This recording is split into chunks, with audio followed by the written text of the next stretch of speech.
Hi అండి, welcome back to Ramya food channel. ఈరోజు నేను మీకు ఆలూ పన్నీర్ పరోటా చూపిస్తున్నాను. చూడండి, ముందుగా ఆలూని కుక్కర్లో వేసి ఉడకపెట్టుకొని పొట్టు తీసి మెత్తగా మెదిపి పెట్టుకోండి.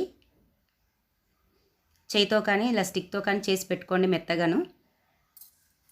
ఇప్పుడు స్టవ్ వెలిగించుకొని బాణీ పెట్టి బాణీ హీట్ అయిన తర్వాత 3 టేబుల్ స్పూన్ల ఆయిల్ వేసుకొని తాలింపు దినుసులు వేసుకోవాలి. మినపప్పు, జీలకర్ర, ఆవాలు 3 వేసి దోరగా లైట్గా వేయించండి. తాలింపు దినుసులు లైట్గా దోరగా వేగిన తర్వాత మనం ముందుగా కట్ చేసి పెట్టుకున్న పచ్చిమిర్చి, ఆనియన్స్ ఆయిల్లో వేసి లైట్ కలర్ చేంజ్ అయ్యేంత వరకు వేగనివ్వాలి. ఇప్పుడు కొద్దిగా కరివేపాకు కూడా వేసి వేగనివ్వండి. ఇప్పుడు 1 టేబుల్ స్పూన్ పసుపు, కొద్దిగా కొత్తిమీర ఒక నిమిషం పాటు కలుపుకొని మనం ముందుగా మెత్తగా చేసి పెట్టుకున్న ఆలు పేస్టును కూడా వేసి 1 నిమిషం కలుపుకోవాలి. ఇప్పుడు వెంటనే కారం పొడి అండి, 1 టేబుల్ స్పూన్నర కారం, 1 టేబుల్ స్పూన్నర ధనియా పౌడర్, నేను జీలకర్ర పౌడర్ 2 మిక్సింగ్ ఉందండి. 1 టేబుల్ స్పూన్నర ధనియా పౌడర్, జీరా పౌడర్ వేసుకోవాలి.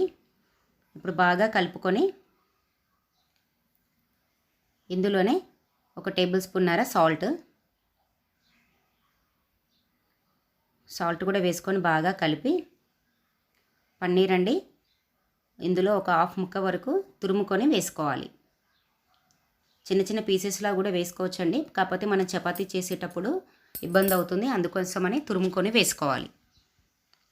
ఇలా తురుముకొని బాగా కలపండి, బాగా మిక్స్ అవ్వాలి. పన్నీరు ఆలు బాగా మిక్స్ అయిపోవాలి. చూసారు కదా, ఇలా మిక్స్ అయింది. ఫైనల్గా కొత్తిమీర వేసుకొని కంప్లీట్గా చల్లారనివ్వండి. సో మనం ముందుగానే చపాతీ పిండి కలుపుకొని పెట్టుకున్నామండి. ఇలా సాఫ్ట్గా ఉండాలి చపాతీ పిండి. చిన్న చిన్న ముద్దలుగా రెండు చేసి పెట్టుకోండి రౌండ్గా.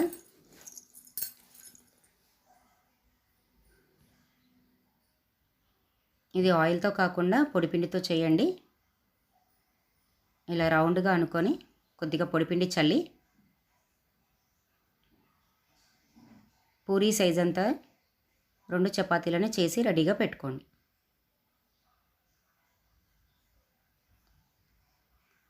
పూరీ సైజ్ అంతానే చేయండి, పెద్దగా వద్దు, మరి చిన్నగా వద్దు. ఇప్పుడు మనం ముందుగా ప్రిపేర్ చేసుకున్న ఆలు పన్నీరు పేస్టుని ఆ చపాతీ మధ్యలో పెట్టి కొద్ది లైట్గా స్ప్రెడ్ చేయండి. ఎవరికైతే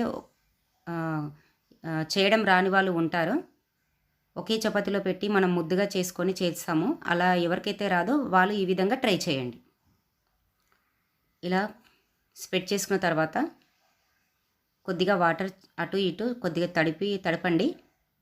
ఇప్పుడు మరో చపాతీని దాని మీద వేసి స్టిక్ చేయండి. ఇలా స్టిక్ చేయడం వల్ల, వాటర్ వేసి స్టిక్ చేయడం వల్ల ఏదైతే మన మసాలా ఉందో అది బయటికి రాకుండా ఉంటుంది. ఇప్పుడు పొడిపిండి చల్లుకొని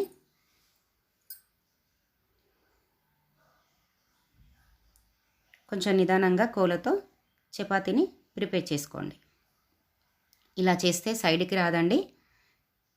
ఎవరికైతే ఆలూ పరాటా డైరెక్ట్గా చేయడం రాని వాళ్ళు ఉంటారో వాళ్ళు ఇలా చేయండి, ఈజీగా వచ్చేస్తుంది. ఇప్పుడు స్టవ్ వెలిగించుకొని ఆయిల్ హీట్ అయిన తర్వాత మనం ముందుగా రెడీ చేసి పెట్టుకున్న పరోటాని కూడా వేసి, మీ ఇష్టం అండి, బటర్ అయితే బట్టరు, నెయ్యి అయితే నెయ్యి, ఆయిల్ అయితే ఆయిల్, మీకు ఏది తినాలనిపిస్తుందో అది వేసుకొని లైట్ బ్రౌన్ కలర్ మారేంత వరకు పరోటాని వేయించుకోవాలి. ఇలాగే అన్నీ చేసి ప్రిపేర్ చేసుకోండి. వేడివేడిగా ఆలు పన్నీరు పరోటా రెడీ అండి. నా వీడియో కనుక మీకు నచ్చినట్టయితే లైక్ చేయండి, షేర్ చేయండి, కామెంట్ చేయండి, సబ్స్క్రైబ్ చేసుకోండి. Thank you.